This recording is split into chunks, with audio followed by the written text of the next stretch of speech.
students.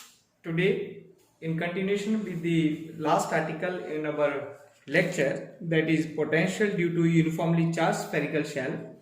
Today, we are going to discuss a elaborate potential at any point inside the spherical shell. As you know that the potential at a point P, as shown in figure, inside the shell is given by dV is equal to 1 upon 4 pi epsilon naught 2 pi r square sigma sin theta d theta upon AP. So here we would like to calculate the value of AP. Then AP square is equal to x square plus r square minus 2rx cos theta is equal to t. Then dt is equal to 2rx sin theta d theta. Sin theta d theta is equal to dt upon 2rx. Right? Then we would like to put the value of this in above equation, that is this equation number 1. Right? Then we have dV is equal to 1 upon 4 pi epsilon naught into 2 pi r square sigma dt upon t का square root into 2rx. So here we have cancel out the value of 2. Here is 2 r1 from this. Then we have pi r sigma upon x t square root into dt. 1.4 pi epsilon naught तो वो हमारे पास constant पड़ रही है, वो तो साथ ही multiply हो रही है. If you see that when the value of theta is equal to 0, then t is equal to x square plus r square minus 2rx. It means that r minus x का whole square. The condition is that the r always greater than x. When theta is equal to pi, क्योंकि हमारे पास spherical sphere है तो theta की जो value है 0 to पाई के बीच ही move कर सकती है. Then t is equal to x square plus r square plus 2rx. It means that r plus x का whole square. Hence the potential at point P due to uniformly charged spherical shell is given by V is equal to integration x minus r का whole square, lower limit upper limit x plus r का whole square 1 upon 4 pi epsilon naught pi r sigma dt upon x into t का square root. Then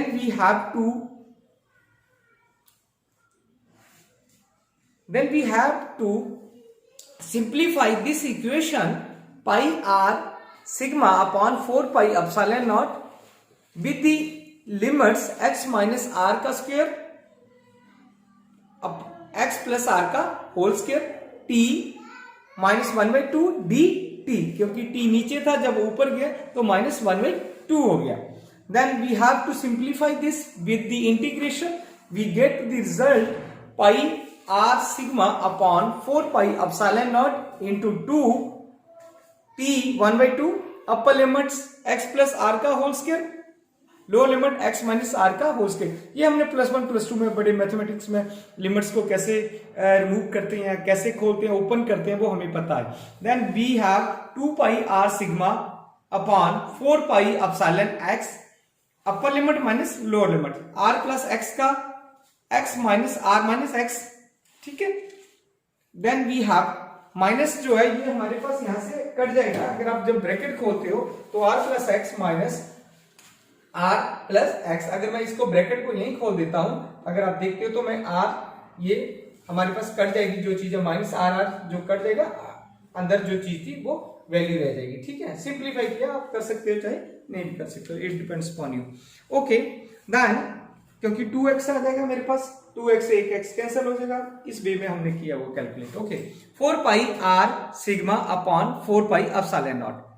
अब हमें पता है कि जब हमने पिछला आर्टिकल्स पढ़ा था तो उसमें चार्ज की जो वैल्यू थी वो एक कैलकुलेट की थी, Q is equal to 4 pi r square sigma.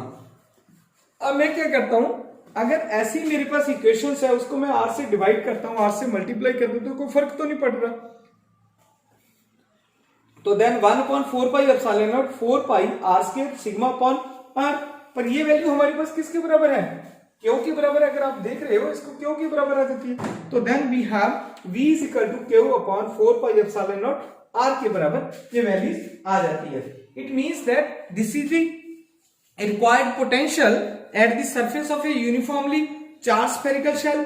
कल भी अगर आपको याद है या पिछले आर्टिकल में भी हमने यही किया था, पर यहां से जो ऑब्जर्वेशंस मुझे मिल रही है, ये जो इक्वेशंस है, दिस वन इक्वेशन, यहां से मुझे क्या इक्वेशंस मिली, it is clear that the electric potential at any point on the surface and inside the spherical shell is constants.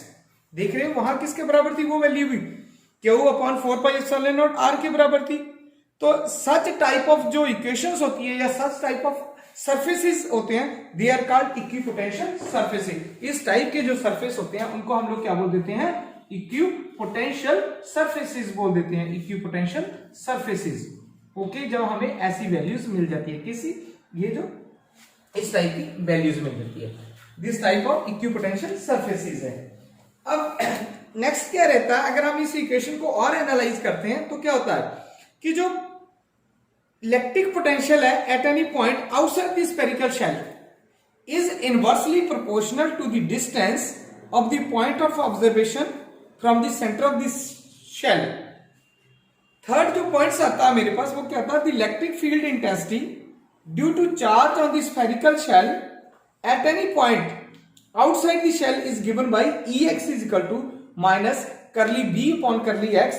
अब minus curly upon curly b, किसके b की value हमारे पास है q upon 4 pi epsilon not x, क्योंकि कल भी हमने क्या किया था, अगर आपको याद है यूनिफॉर्मली चार्ज जो आर्टिकल्स निकाला था उसमें क्या था 1/4 pi epsilon naught q upon x, वही वैल्यू मैंने यहां पुट कर ली।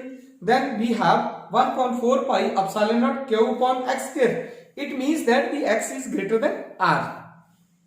अगर आप क्या देखते हो, अगर x की वैल्यू लेस देन r है, then we get the electric field intensity due to charge on the spherical shell on its surface and point inside the shell, क्योंकि वो अंदर आ गया। देखो अगर पॉइंट आप फिगर में देख रहे हो तो पॉइंट हमने अंदर ले लिया है शेल के, पहले पॉइंट बाहर था बहुत ज्यादा। पहले अगर आप पिछले आर्टिकल की बात करते हो तो हमारा जो पॉइंट था वो इस पॉइंट को हमने P यहां लिया होता, अगर आप देख रहे हो यहाँ पे P था, तब हमने यहां से इस वे में कैलकुलेट किया। पर आज के जो आर्टिकल्स है उसमें हमारा जो पॉइंट्स है वो P inside the spherical shell है। Then what can happen, then Ex is equal to minus curly upon curly b q upon 4 pi epsilon not r is equal to 0 या x less than r। It means that the electric field intensity inside the shell is 0, क्योंकि हमने क्या लिखा, minus curly upon curly v q upon 4 pi epsilon not r is equal to 0। All the points inside the shell are shielded from the charge on the surface of the shell and outside the shell. So if you see the graph, the variation of electric potential due to a charge spherical shell both inside and outside is shown in figure. अगर आप देखते हो distance from the centre आ रहा, distance from the centre, ये दोनों अगर points देखते हो, ये डिस्टेंस जो है ये मेरा सेंटर पॉइंट है।